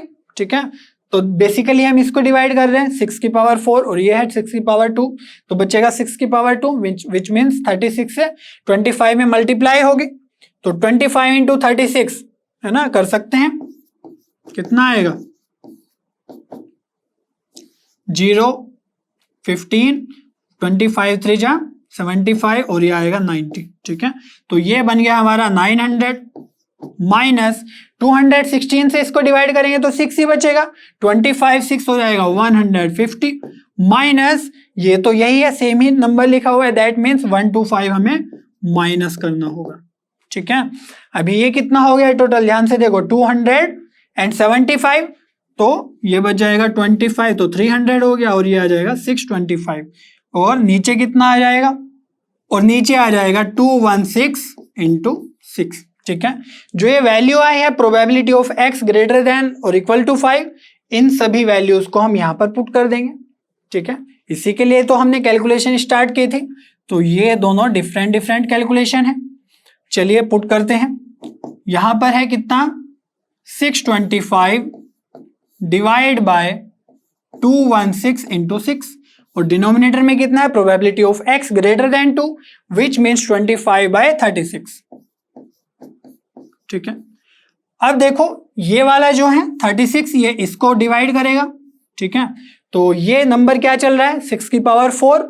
ठीक है, तो यहां से बचेगा आपके पास 36, और 25 से जब 625 को आप डिवाइड करोगे तो यहां से भी बचेगा 25, क्योंकि ये स्क्वायर ही लिखा हुआ है 625। तो आंसर कितना आ जाएगा आपका, 25 बाय 36। ठीक है, और यही तो हमें कैलकुलेट करके लाना था जो हमसे पूछा गया था। ठीक है, तो आपका ऑप्शन कौन सा हो जाएगा, ए ऑप्शन बिल्कुल करेक्ट हो जाएगा। ठीक है बच्चों, चलिए नेक्स्ट प्रॉब्लम सोल्व कर लेते हैं। Box 1 contains 30 cards numbered 1 to 30 and box 2 contains 20 cards numbered 31 to 50. A box is selected at random and a card is drawn from it. The number on the card is found to be a non-prime number. The probability that the card was drawn from box 1. ठीक है, तो आपको question देखते ही पढ़ते ही समझ में आ गया होगा कि ये बेस थ्योरम का क्वेश्चन है, क्योंकि इसमें दो चीजें एविडेंट है कि एक तो पहले ही बता दिया है कि क्या हो चुका है। ठीक है, और किसकी प्रोबेबिलिटी बतानी है वो भी बताया गया, और दूसरी चीज ये बताई है कि हमारे पास जो सैंपल स्पेस है वो 2 बॉक्सेस में डिवाइडेड है। ठीक है, जो बॉक्स 1 है जिसको मैं B1 बोल दे रहा हूं, तो बॉक्स 1 के अंदर 1 to 30 कार्ड्स हैं। ठीक है, और बॉक्स 2 के अंदर 31 to 50 कार्ड्स हैं। तो यहीं पर है हमारे सारे कार्ड्स। ठीक है, तो एग्जॉस्टिव सेट्स हो गए ये। ठीक है, दोनों में ही पूरा सैंपल स्पेस कवर हो रहा है। तो यहां पर हमें कैलकुलेट क्या करना है, देखो बोला यह है probability that the card was drawn from box 1, तो प्रोबेबिलिटी ऑफ बॉक्स 1 है ना, B1 को मैं क्या बोल रहा हूं, बॉक्स 1, और गिवन दैट क्या हो चुका है वो हमें लिखना है, कौन सा इवेंट हो चुका है, the number on the card is found to be a non prime number. ठीक है, नॉन प्राइम नंबर को हम ए से रिप्रेजेंट कर देते हैं। ठीक है,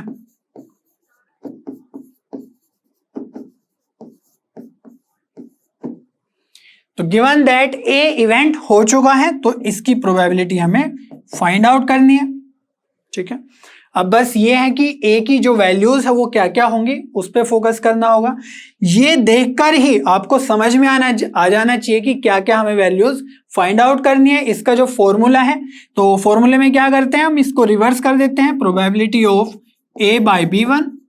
ठीक है, इनटू जो भी नीचे लिखा हुआ है प्रोबेबिलिटी ऑफ B1 अपॉन नीचे में आ जाएगा 2 बॉक्सेस है तो ये 2 टाइम्स आएगा, याद ही होगा आपको, अच्छे से हमने क्वेश्चन किया इस पे बेस थ्योरम पे, plus probability of A by B2 into probability of B2। ठीक है, फर्स्ट वाला तो पूरा आएगा ही जो भी है। अगर यहाँ पर 3 बॉक्सेस होते तो 3 भी आता, probability of A by B3 into probability of B3। अब हमें पता है कि क्या क्या हमें कैलकुलेट करना है, तो इजी हो जाएगा कैलकुलेट करना। अब देखो सबसे पहले तो यही है probability of B1, probability of B2। अब हमारे पास 2 बॉक्सेस है B1 और B2। ठीक है, तो बॉक्स को चूज करने की क्या प्रोबेबिलिटी होगी, 2 ही बॉक्सेस हैं, तो हम बोल सकते हैं कि जो प्रोबेबिलिटी ऑफ B1 होगी वो कितनी होगी, 1/2। B1 इज फेवरेबल और 2 बॉक्सेस है तो 1/2, और B2 की भी प्रोबेबिलिटी सेम ही होगी क्योंकि उस केस में B2 हमारा फेवरेबल हो जाएगा और टोटल बॉक्स तो 2 रहेंगे ही। That means probability of B1 equals to probability of B2 equals to 1/2। ठीक है, बाकी हमें कैलकुलेट करना है, तो A by B1 means probability of A event क्या है, non prime number, given that वो B1 बॉक्स से आया है, उसकी प्रोबेबिलिटी क्या होगी। तो उसके लिए हमें ये तो पता होना चाहिए कि A के अंदर कितने एलिमेंट्स हैं, नॉन प्राइम नंबर्स कितने हैं बॉक्स 1 के अंदर। ठीक है, और फिर बॉक्स 2 के अंदर।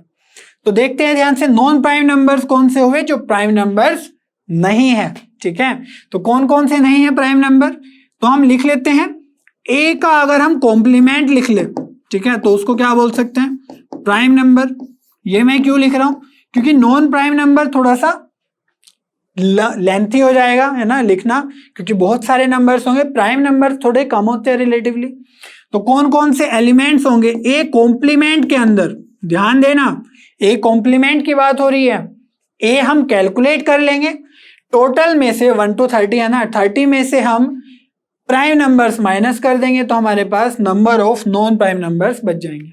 समझ में आ रही है बात। तो यहां पर ए डैश के अंदर क्या होंगे प्राइम नंबर्स 2 3 5 7 11, ध्यान से लिखना है सब कुछ, 13 17 19 23 29, ठीक है। इसके बाद क्या आएगा 31 37 41 और 47 और आएगा 43, ठीक है। तो ये सारे के सारे हमारे प्राइम नंबर्स हो गए, जो या तो इस बॉक्स में होंगे या इस बॉक्स में होंगे, है ना, जो कार्ड है उनके ऊपर ये वाले नंबर्स प्राइम नंबर्स के लिखे हुए होंगे। लेकिन हमें क्या चाहिए, probability of A by B one. A है हमारा नॉन प्राइम नंबर, तो हमें पता है कि 1 to 30 कार्ड्स हैं बॉक्स 1 के अंदर, तो 1 to 30 में ये हमारे प्राइम नंबर्स होंगे, ठीक है। कितने हैं ये 1 2 3 4 5 6 7 8 9 10, तो 10 हमारे 1 to 30 प्राइम नंबर्स होंगे। That means non prime numbers कितने हो जाएंगे 30 - 10 20, तो हमारी प्रोबेबिलिटी कितनी आ जाएगी ए बाई बी वन की, है ना, non prime numbers from B1, है ना, बहुत अच्छे से समझो। तो ये आ जाएगी आपकी 20/30, तो 0 से 0 कैंसिल, 2/3। क्लियर है इतनी बात। अब probability of A from B2, ये भी तो कैलकुलेट करना है कैलकुलेशन के लिए। तो B2 में क्या है 31 से 50 तक कार्ड्स हैं, तो 31 से 50 ये वाले नंबर्स हैं।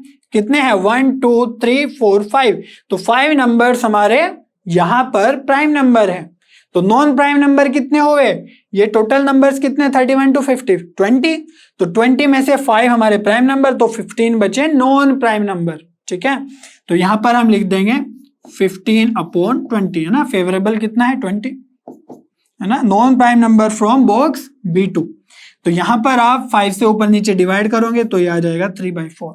ये सारी की सारी वैल्यूज अब यहां पर पुट कर दो, बहुत ही इजीली आपका आंसर आ जाएगा, ठीक है।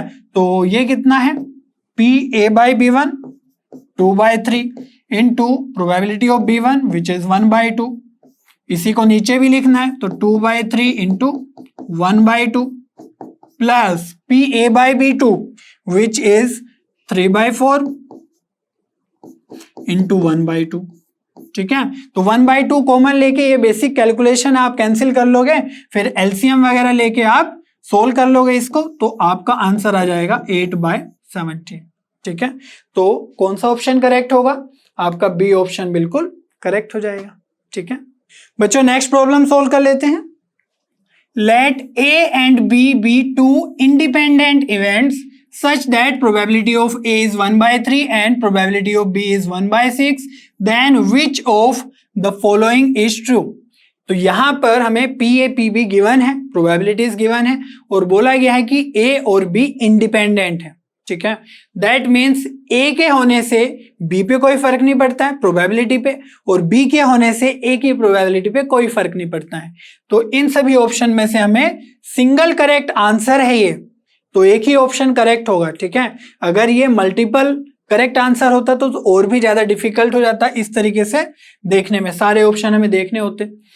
फिर भी जो इंडिपेंडेंट इवेंट्स हैं उनकी हेल्प से हम बहुत ही इजीली इसका आंसर कर सकते हैं। कैसे, जो फर्स्ट वाला पार्ट है वो तो थोड़ा सा देखते ही आप सोचोगे कि चलो इसको बाद में देखेंगे, सोल्व करेंगे, ठीक है। अब अगर आप बी पार्ट पे ध्यान से देखो तो probability of A given that B dash has happened, है ना, बी डैश मीन्स बी का कॉम्प्लीमेंट। तो हमने थ्योरी क्लासेस में अच्छे से बताया था कि अगर ए और बी इंडिपेंडेंट हो तो ए और बी बार भी इंडिपेंडेंट होंगे, ठीक है। बी या बी बार, बी का होना या बी का नहीं होना, ठीक है, दैट मीन्स बी बार होना तो उसका भी फर्क नहीं पड़ेगा ए के होने पे, ठीक है, ए की प्रोबेबिलिटी पे। तो इसका भी मीनिंग क्या आएगा यहां पर, ये आएगा प्रोबेबिलिटी ऑफ ए। ठीक है, मीन्स बी डैश के होने से कोई फर्क नहीं पड़ता है क्योंकि दोनों इंडिपेंडेंट है। ठीक है, और यहीं से हम क्लियरली देख पा रहे हैं कि जो प्रोबेबिलिटी ऑफ ए है वो कितना गिवन है हमें 1/3, और इस ऑप्शन में 1/3 ही हमारा आंसर दिया हुआ है। ठीक है, तो ये हमारा देखते ही करेक्ट आंसर हो जाएगा, क्योंकि ए वाला हम देख सकते हैं लेकिन जब आप एग्जाम में बैठते हो एकदम से चेक करते हो अच्छा ए और बी इंडिपेंडेंट है, तो जल्दी से वो ऑप्शन देख लेते हैं जो हमें दिख रहे हैं बहुत इजीली। ठीक है, वैसे ही अगर हम यहां पर देखें पी ए बाई बी, तो पी ए बाई बी भी क्या हो जाएगा, बी के होने से पी प्रोबेबिलिटी ऑफ ए पे कोई फर्क नहीं पड़ेगा, इंडिपेंडेंट है। दैट मीन्स ये कितना आना चाहिए, है ना, इसका वैल्यू है पी ए, लेकिन पी ए हमें गिवन है 1/3, लेकिन यहां पर ऑप्शन में 2/3, तो ये तो ऐसे ही क्लियर है ना, क्लियर कट कैंसिल हो जाएगा। अगर ये मल्टीपल ऑप्शन भी होता तो भी हम ये सारी चीजें इजीली देख पाते जब इंडिपेंडेंट इवेंट्स हैं। P A dash given that B dash. ठीक है, तो हमने बताया था कि ए और बी इंडिपेंडेंट है, तो A complement B complement B events independent ही होंगे। ठीक है, तो यहां पर भी हम इजीली लिख सकते हैं इसका value probability of A complement. ठीक है, बी कॉम्प्लीमेंट के होने या ना होने से कोई फर्क नहीं पड़ता है, इट मीन्स 1 माइनस पी ए। ठीक है, तो 1 minus probability of A which is 1/3, तो इसको सोल्व करेंगे तो ये आ जाएगा 2/3, लेकिन यहां पर है आपका आंसर 1/3, दैट मीन्स ये वाला भी रॉन्ग हो जाएगा। अभी ऑप्शन बचा ए।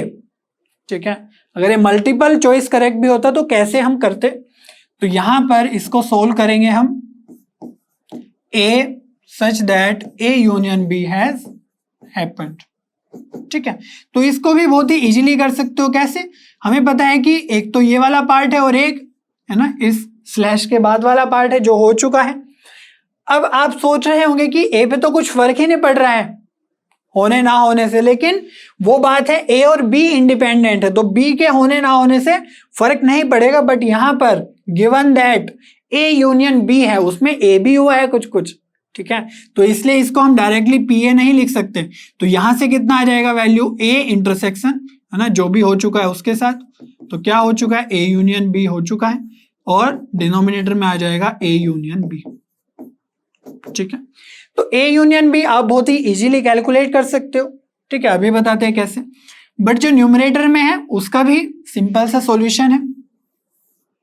हमें वेन डायग्राम आना चाहिए बनाते हुए अच्छे से, है ना। तो ए यूनियन बी का मतलब है पूरा का पूरा, ठीक है, सारा का सारा शेडेड रीजन या तो ए में है बी में है दोनों में है कोई फर्क नहीं पड़ता, और ए के साथ उसका इंटरसेक्शन लेना है, तो पूरे शेडेड रीजन का ए के साथ इंटरसेक्शन मींस ए के साथ कॉमन पार्ट, तो ये बचेगा आपका प्रोबेबिलिटी ऑफ ए। ठीक है, लेकिन यहाँ पर डिनोमिनेटर में भी है कुछ probability which is A union B. ठीक है, तो यहां पर तो हम सिंपली प्रोबेबिलिटी ऑफ ए लिख पा रहे थे, बट यहां पर ए यूनियन बी हुआ है। तो चलो देखते हैं ए यूनियन बी का वैल्यू कहां से आएगा। अब हमें पता है कि ये इंडिपेंडेंट है, that means probability of A intersection B क्या होगा, इंडिपेंडेंट इवेंट्स के लिए P A into P B. ठीक है, तो पी ए कितना है, यह है हमारा 1/3 इंटू 1/6, तो ये हो गया 1/18, तो हमारा पी ए यूनियन बी क्या आ जाएगा, ठीक है, ये आ जाएगा P A plus P B minus P A intersection B. ठीक है, तो पी ए कितना है 1/3, ठीक है, और पी बी कितना है 1/6 माइनस 1/18, तो यहां से आप कुछ वैल्यू कैलकुलेट करोगे वो आप डिनोमिनेटर में पुट कर दोगे। ठीक है, और पी ए तो हमारा पता ही है हमें 1/3 है, तो इस ऑप्शन को भी आप क्रॉस चेक करोगे क्योंकि ये सिंगल करेक्ट आंसर है, तो हमारा ऑप्शन आंसर मिल गया है, तो वो रॉन्ग ही होगा, बट कैसे करते हैं वो भी आपको आना चाहिए। ठीक है, चलिए बच्चों नेक्स्ट प्रॉब्लम सोल्व कर लेते हैं। Let A and B be two non null events such that A is proper subset of B, then which of the following statements is always correct. यहां पर हमारे पास A is subset of B दिया हुआ है, तो उसको Venn diagram के फॉर्म में रिप्रेजेंट कर लेते हैं ताकि इजी हो जाए विजुअलाइज करना, कैलकुलेशन करना।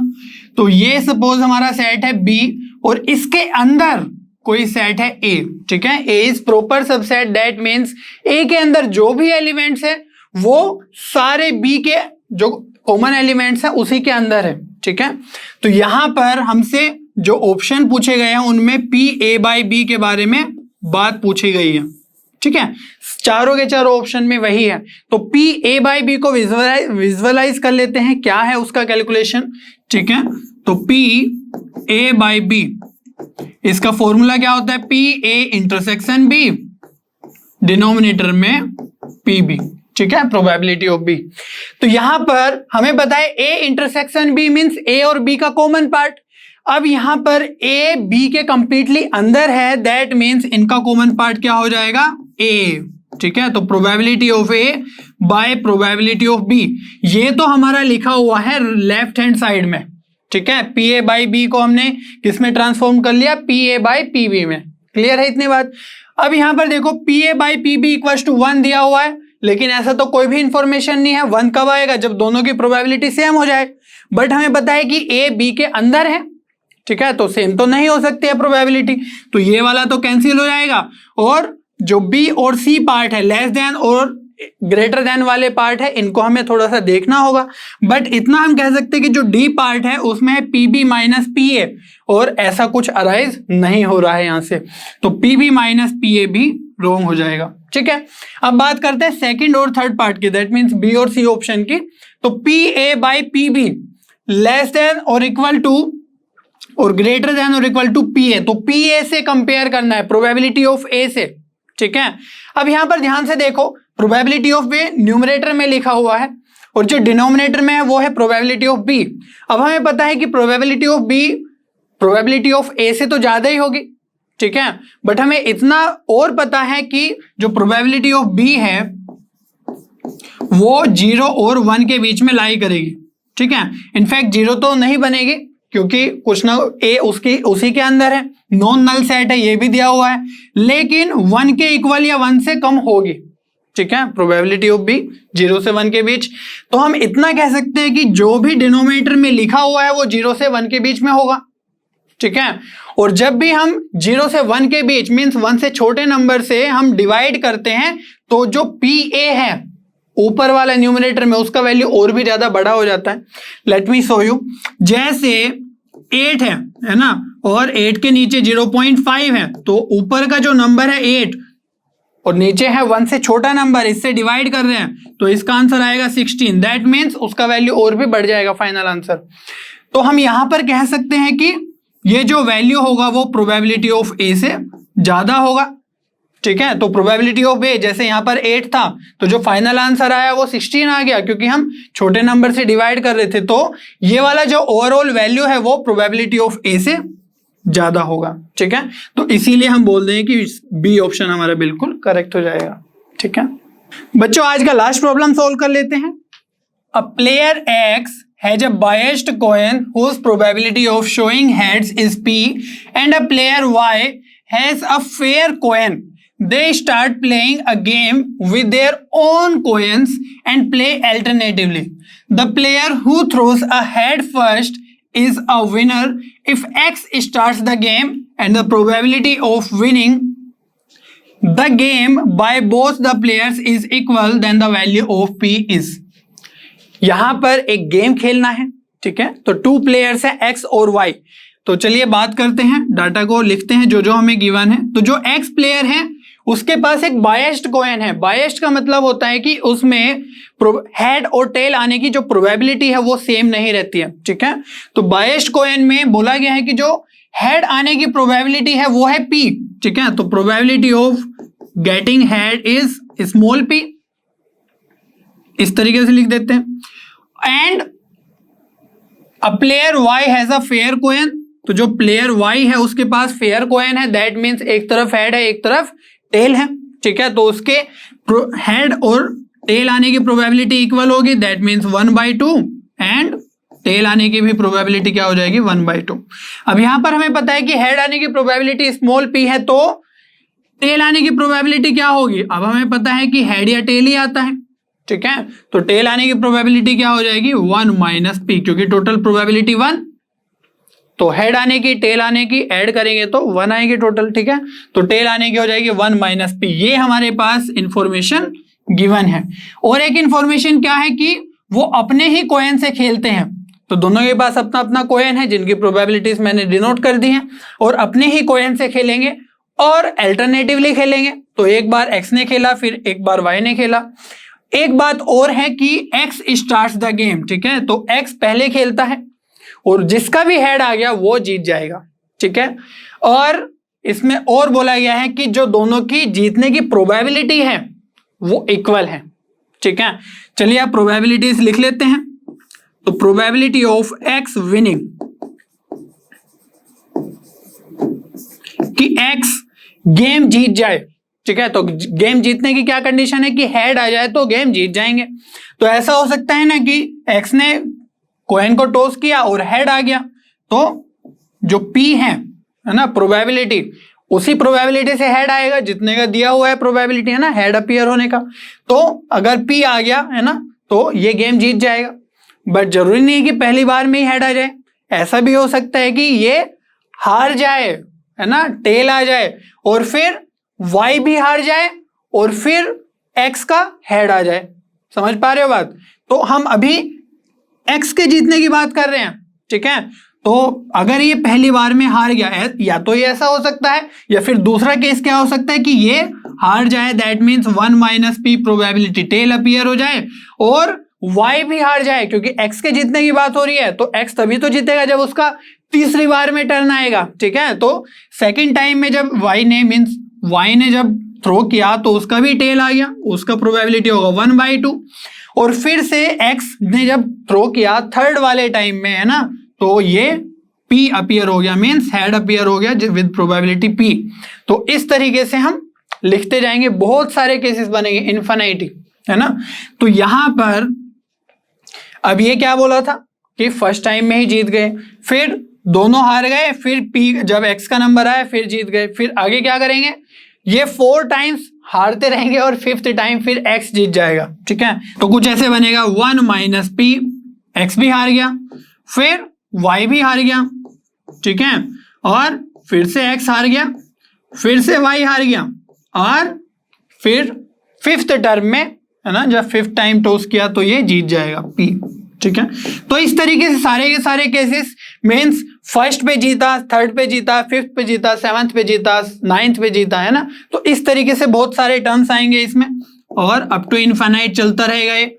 लेकिन हमें पता है कि हमें क्या करना है, इसका कुछ एक कंडेंस वर्जन कैलकुलेट करना है, तभी तो हम प्रोबेबिलिटी ऑफ एक्स विनिंग और probability of Y winning compare कर पाएंगे और इक्वल बता पाएंगे, फिर हम पी की वैल्यू फाइंड आउट कर लेंगे, ठीक है। तो यहां से ये आप देख पा रहे हो कि ये एक जीपी बन गया है, ज्योमेट्रिक प्रोग्रेशन, ठीक है। कैसे, यहां पर पी है, यहां पर भी पी है, लेकिन इसमें मल्टीप्लाई में क्या आ गया, 1 माइनस पी इंटू 1/2। यहां पर पी है ना। अगर इस टर्म के देखें एक्स्ट्रा क्या है, तो 1 माइनस पी 1/2 इंटू पी, ये तो लास्ट टर्म ही लिखा हुआ है, और ये वाला टर्म एक्स्ट्रा है। तो हम बोल सकते हैं कि जो कॉमन रेशियो है इन टर्म्स का वो क्या रहा है, 1 माइनस पी इंटू 1/2, ठीक है। और जब इनफाइनाइट सीरीज का, इनफाइनाइट ज्योमेट्रिक प्रोग्रेशन का हम सम निकालते हैं, क्योंकि समेशन ही हो रहा है ना, तो उसका फॉर्मूला क्या होता है, a/1 माइनस आर। ए क्या है, फर्स्ट टर्म, ठीक है। तो p/1 माइनस आर क्या होता है, आर होता है कॉमन रेशियो, है ना। कोई भी टर्म को पिछले टर्म से डिवाइड कर दो तो कॉमन रेशियो आ जाएगा। तो कॉमन रेशियो हमारा 1 माइनस पी 1/2, ठीक है। हमने देखा ना, ये वाला टर्म हर बार मल्टीप्लाई हो रहा है एक्स्ट्रा हर एक टर्म में, ठीक है, और हमेशा ही आएगा, क्योंकि एक बार ये हारेगा और एक बार वाई वाला हारेगा, उसके बाद ही वो जीतेगा, ठीक है। अब बात करते हैं प्रोबेबिलिटी ऑफ वाई विनिंग की, कि वाई के जीतने की प्रोबेबिलिटी कितनी होगी। ये इंटरेस्टिंग है। यहां पर ये ध्यान रखना है कि पहले एक्स ने स्टार्ट किया था गेम, ठीक है। अभी ये मत कर देना कि वाई तो हेड आ गया और वो जीत गया, नहीं, पहले एक्स ने स्टार्ट किया, तो वाई कब जीतेगा, जब पहली बार में एक्स हार जाएगा, ठीक है। तो एक्स हार गया, that means 1 minus p probability के साथ टेल अपीयर हो गया, और फिर वाई को जिताना है, दैट मीन्स हेड अपीयर होना है विद प्रोबेबिलिटी 1/2, ठीक है। मान लो ये सेकंड टाइम में नहीं जीता तो क्या होगा, x भी नहीं जीता, y भी नहीं जीता। अब बात ये है कि y के जीतने और हारने की प्रोबेबिलिटी सेम है, इसलिए वो डिफरेंस आपको नजर नहीं आएगा, ठीक है।